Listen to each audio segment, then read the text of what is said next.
بسم اللہ الرحمن الرحیم۔ السلام علیکم۔ امید ہے آپ سب لوگ خیریت سے ہوں گے، مزے میں ہوں گے، خوش ہوں گے۔ میری دعا ہے کہ اللہ آپ لوگوں کو خوش رکھے، آباد رکھے۔ میری چینل کو لائک کرے، سبسکرائب بھی کرے، اپنے دوستوں کے ساتھ بھی شیئر کرے۔ تہجد میں مانگی گئی دعا ایسا تیر ہے جس کا نشانہ کبھی خطا نہیں ہوتا۔ تہجد وہ واحد نماز ہے جو مؤذن کی نہیں دل کی اذان پر پڑھی جاتی ہے۔ تہجد کی دعاؤں پر کن کی رحمت ہوتی ہے، اور تہجد سے یہ تعارف تمہارا بے وجہ سے نہیں ہو رہا۔ آخر کچھ تو ہے جو ممکن ہونا ہے۔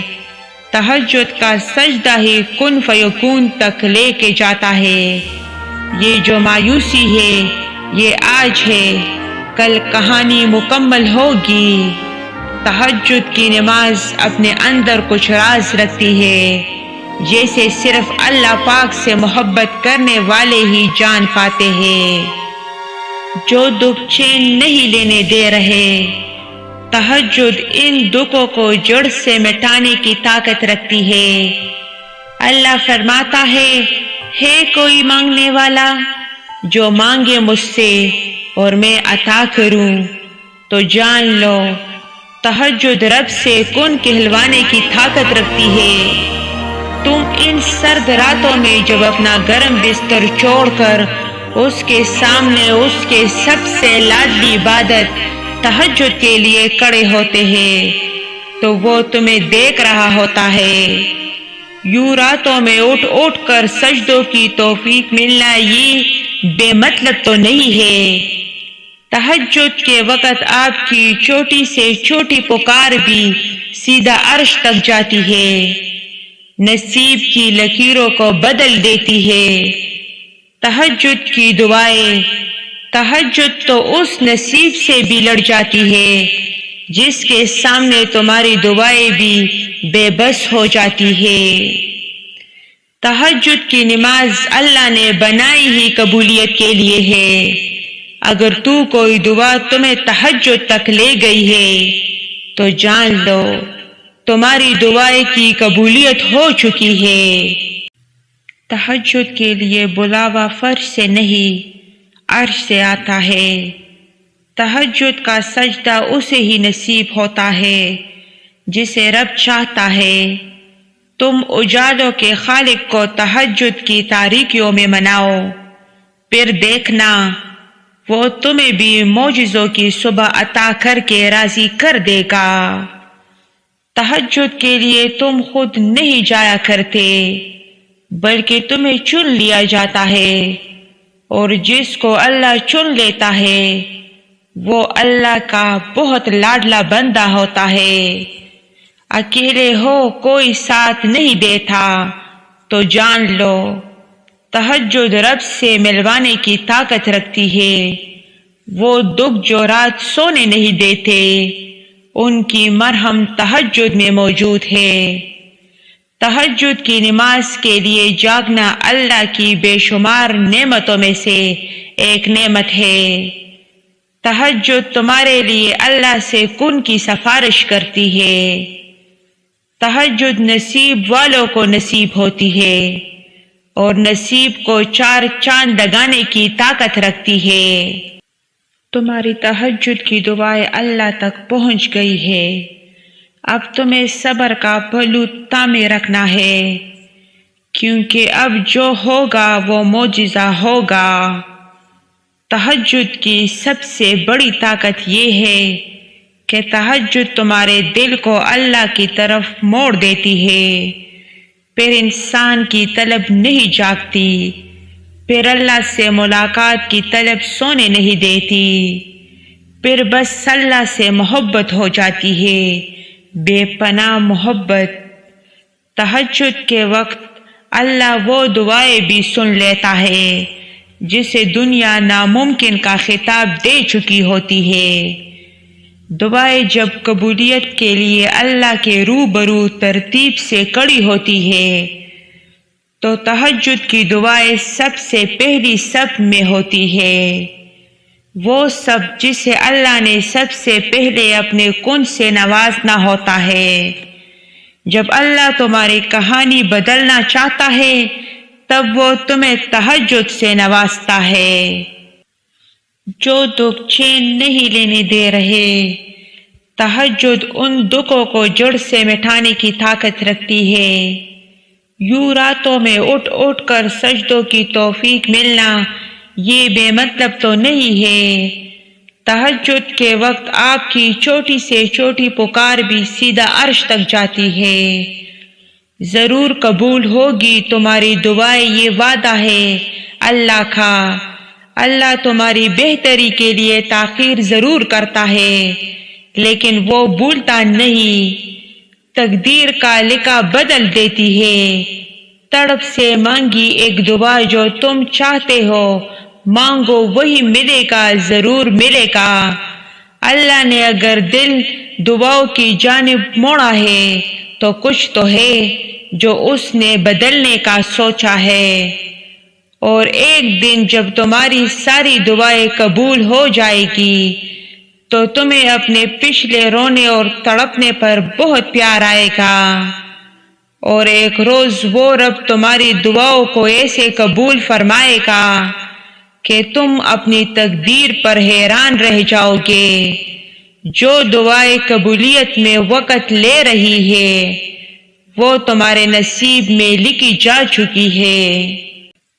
چابی سے کلا تالا بار بار کام آتا ہے، مگر ہتھوڑی سے کلا تالا دوبارہ کام نہیں آتا۔ اسی طرح رشتوں کے تالے غصے کے ہتھوڑے سے نہیں بلکہ محبت کی چابی سے کھول لے۔ کامیابی عمل سے بڑی ہے۔ کامیاب لوگ حرکت میں رہتے ہیں، وہ غلطی کرتے ہیں لیکن میدان نہیں چھوڑتے۔ اللہ کی رحمت سے کبھی مایوس مت ہونا، وہ بہت کچھ دینے سے پہلے تمہارے صبر کا امتحان لیتا ہے۔ زندگی بہت خوبصورت ہے، اسے بیکار لوگوں کے پیچھے ضائع نہ کرے۔ جس طرح لیمو کی ایک قطرے سے ہزاروں لیٹر دودھ کو برباد کر دیتی ہے، اسی طرح انسان کی انا بھی اچھے سے اچھے رشتے کو برباد کر دیتی ہے۔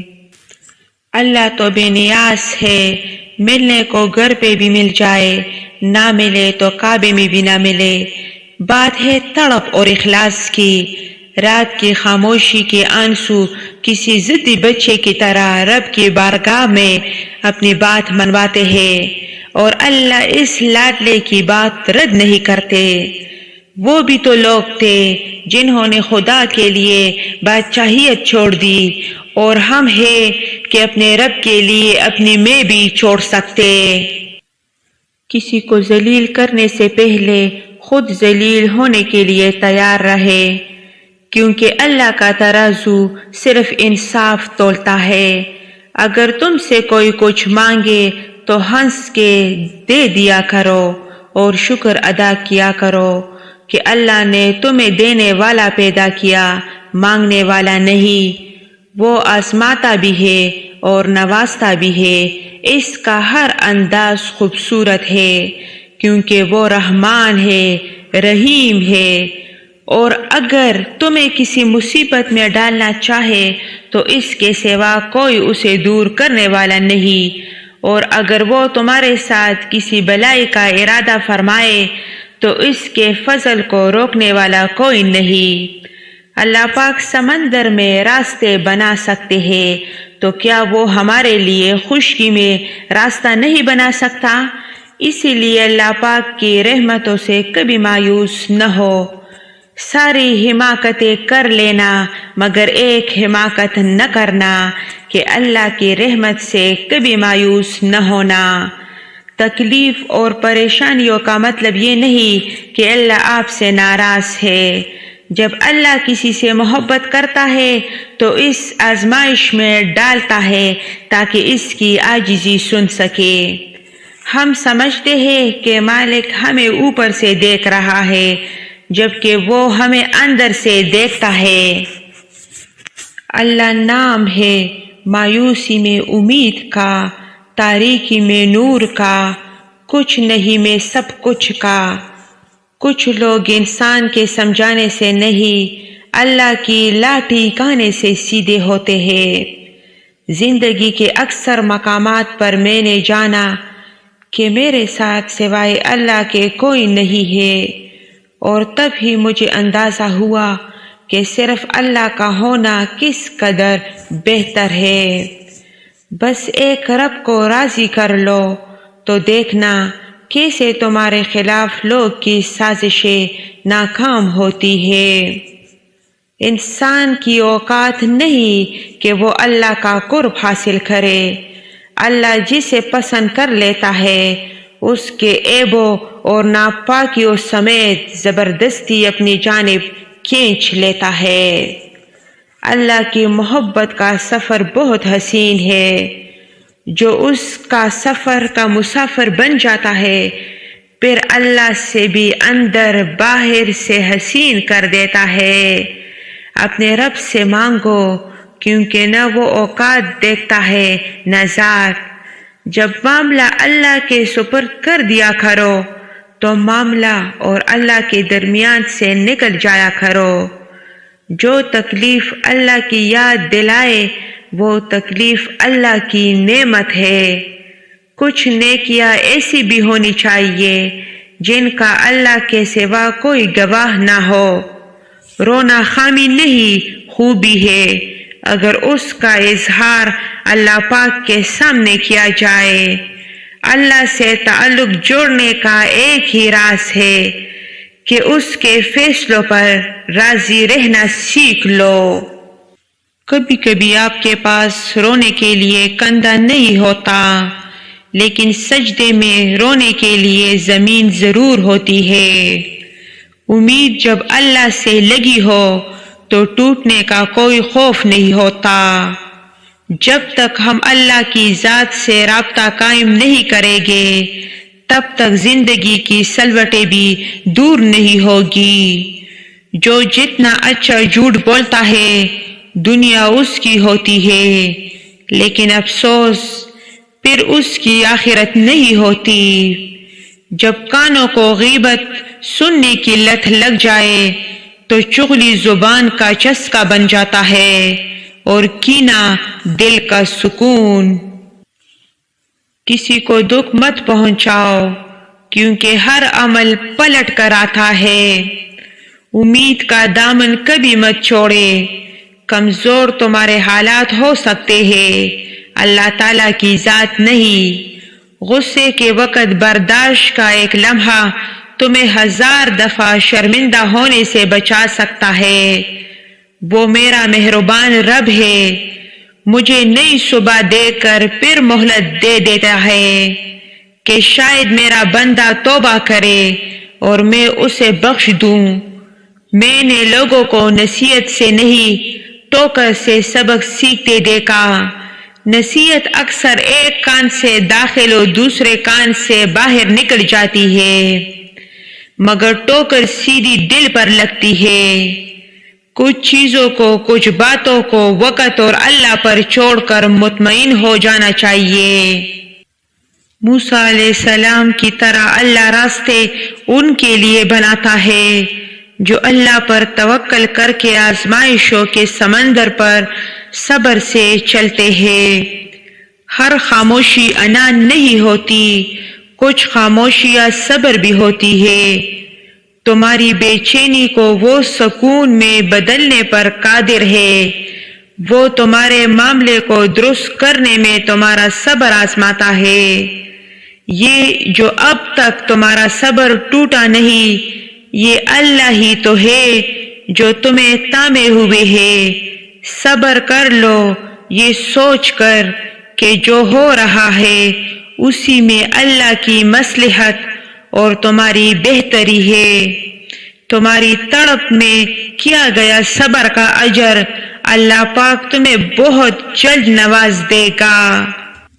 اللہ امتحان لیتا ہے تاکہ صابر بنو، آزمائش میں ڈالتا ہے تاکہ اس کے شکر گزار رہو، رلاتا ہے تاکہ صاف دل رہو، چپ بھی کرواتا ہے تاکہ اس پر یقین رکھو۔ صبر کا اجر دیر سے صحیح مگر اللہ کی طرف سے بہترین ملتا ہے۔ صبر کوئی کمزوری نہیں ہوتی، یہ وہ طاقت ہے جو ہر کسی میں نہیں ہوتی۔ اللہ ضائع نہیں کرے گا تمہاری دعا اور تمہارا صبر، وہ تمہیں مانگتا دیکھ کر خوش ہوتا ہے۔ دیکھنا جلدی ہی دعا قبول بھی ہوگی اور امید سے بڑھ کر ملے گا۔ گھٹنے ٹیک دو، مشکلات کے سامنے نہیں، اپنے رب کے سامنے۔ جب کوئی بھی نہ سنے تو اپنے رب سے کہہ دے اور رب سے کہہ کر مطمئن ہو جائے۔ دل صاف کر دے، سب بوجھ اتار لے، وہ اللہ سب کی بہت قریب سے سنتا ہے۔ ماضی اور حال کی جنگ بھی بڑی عجیب ہوتی ہے۔ ماضی میں زندہ رہنے والا انسان کبھی اپنے حال میں خوش رہ کر نہیں پاتا۔ ماضی کی دوڑ اگر اپنی جانب کھینچتی ہی رہے تو حال سے رشتے بہت کمزور پڑتا ہے۔ خدا ہمیں ہمارے ظرف کے مطابق آزماتا ہے۔ اگر یہ آزمائش بڑی ہے تو تمہارا ظرف بھی بڑا ہی ہوگا۔ یہ جنگ بڑی ہے تو فتح بھی بڑی ہوگی۔ تم جانتی نہیں، جو جانتے ہیں وہ آزما رہا ہے۔ تمہارے اندر چھپی ہوئی طاقتوں کو باہر نکالنے کے سامان کر رہا ہے۔ اسے یہ کرنے دو، اس کے ساتھ تعاون کرو۔ تکلیف میں صبر سے کام لو، کیونکہ سونے کو آگ سے اور مسلمان کو صبر سے آزمایا جاتا ہے۔ ایسی پریشانی جس سے بندہ اپنے رب سے رجوع کرے اس خوشی سے بہتر ہے جس کی وجہ سے بندہ اپنے خالق سے دور ہو جائے۔ اور ہم تمہیں آزمانے کے لیے بری بلی حالتوں میں مبتلا کرتے ہیں۔ آزمائش میں اللہ اذیت دینے کے لیے نہیں بلکہ کچھ سکھانے کے لیے ڈالتا ہے۔ جتنی جلدی سیکھ جاؤ گے اتنی جلدی وہ دور ہو جائے گی۔ ہمت کر، صبر کر، بگڑ کر بھی سنور جائے گا۔ یقین کر، شکر کر، یہ وقت بھی گزر جائے گا۔ انسان کی تمام پریشانیاں دو باتوں کی وجہ سے ہے۔ تقدیر سے زیادہ چاہتا ہے، وقت سے پہلے چاہتا ہے۔ لوگ دنیا کو حقیقت سمجھ بیٹھے، حالانکہ بنانے والے نے بتا دیا دھوکہ ہے، صرف دھوکہ۔